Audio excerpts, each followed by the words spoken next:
Time for a Halloween review for the Nintendo Entertainment System in 1988. It is Eight Eyes, a 1 or 2 player Castlevania wannabe that basically what happened was that if you wanted Castlevania and you asked your mother for it, back in the day, your mom would say, "Hey, I got you the Castlevania," but this is totally not Castlevania, guys. This game, this is Eight Eyes. Castlevania came out in 87, this came out in 88. For spooky season, I figured we could check this out. Now, I will explain the 1 and 2 player aspect in just a second. Let's initiate our adventure. Welcome to Eight Eyes. The plot being that you are a warrior named Orin, a falconer, just like in medieval times, that has a falcon named Kutris. And that's about it. You have to recover the 8 gems from Egypt, India, Italy, Arabia, Africa, Spain, and Germany. And then go to the House of Ruth to play the 8 recovered gems. Place them in a specific order, or you lose. Let's go to Spain. As you can see, they really go for the Castlevania vibe here. It actually looks rather nice. This could easily be mistaken for a Belmont. What do you do here, you may ask, as I look at this pretty decently detailed castle. If you can make it out, I have Kutris perched on my shoulder and ready for combat. So, how to get in? Pressing up does not get in this door. Look at this slightly different tile.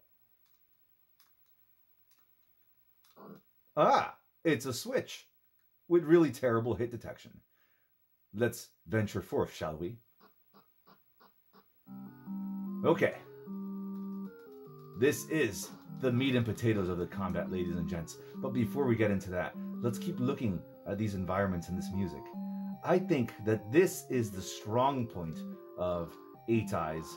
I really do believe that the graphics are nicely done and the music is pretty decent for a very early NES game. The sound effects are okay. Now, let's quickly move into the combat, shall we? Now, unless you can cheese the enemies that I'm kind of doing right now in this particular instance, Orin's sword is rather pathetic and does not make him a hit with the ladies at Ye Olde Tavern. I say Ye Olde Tavern because this looks medieval, right? But it's actually set in the future. A future where nuclear war has ravaged the world. But enough of that. I get off topic. The combat is awful. Orin here's sword is so short that every time you battle an enemy, it basically turns into a battle of attrition. Unless, like I said, you can cheese them. Your enemies can shoot through walls too. That jerk almost arrowed me in the back. But yeah, the combat is horrendous. If you press up and B, you will launch a specialized weapon, which is displayed up there in the middle there, in that little logo. This is the ball of milk, I believe, or something. I threw it at him, it kind of froze him. Crosses from your enemies replenish your item bar that you see up there, the top red bar. Kutris' health is in the middle, because apparently Kutris can get hit separately from you, and Orin's health is displayed at the bottom. Yeah. If this guy had a whip or something, if Orin would venture forth with a whip, this game would be a lot easier. As you can see right there, that guy's spear is much longer than my rapier or sword, and even this guy, yeah, this guy who looks like he has just fists, his sword is super long. It's going to destroy me. There are white and gold crosses that spawn from enemies. The white replenishes your special item, and I believe gold might replenish your health. I might have never run into a health power-up in this game.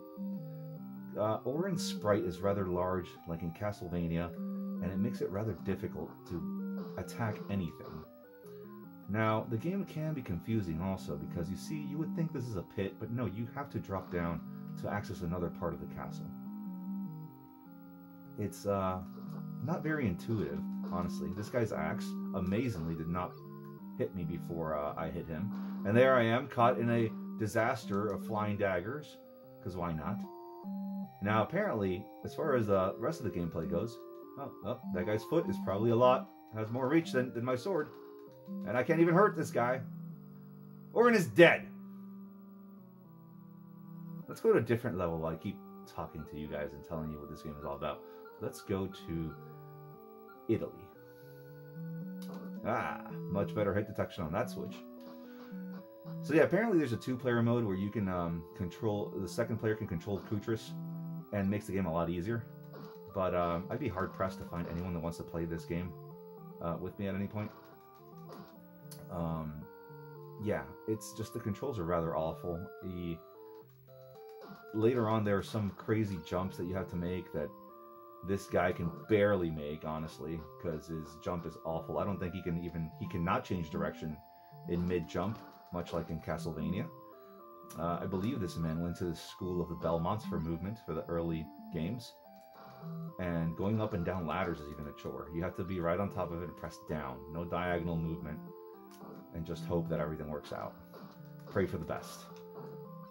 But like I said, the saving grace to this game really is the atmosphere, and the graphics are really rather nice.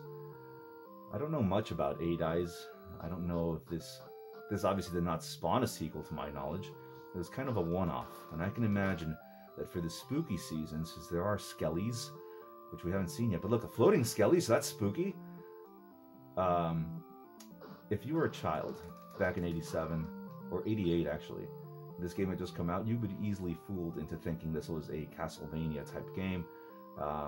But alas, Castlevania came out the year before, and hopefully you got that instead of this, because the only horrible thing, the only terrifying thing about this game would be receiving it on Christmas. And I don't know what that did. Look at that. It's just a ball. So, look at this. Look at this. I am soft-locked until I find a different weapon, like a throwing dagger. The milk ball cannot travel through that hole. Nope, it can't. If I had a dagger to throw there, I could hit that switch and open that door. So I'll have to find some more enemies that'll undoubtedly probably kill me, because their weapons, like I said, are a lot longer with range. And then I will lose eventually to the boss. I made it to one boss once, and it was awful. Anyways, guys, this is a quick little review of Eight Eyes for Halloween. If you ever see this game laying about, skip it. Just avoid it. Get something else, will ya? Oh, look at that. I picked up something. I don't know what it was, but I picked up a thing. But yeah, that was Eight Eyes. I hope you guys enjoy and have a wonderful Halloween. And thank you for joining me in this little review. This is Churrasco Voltorb signing out with a haunting review of a horrendous game. Adios.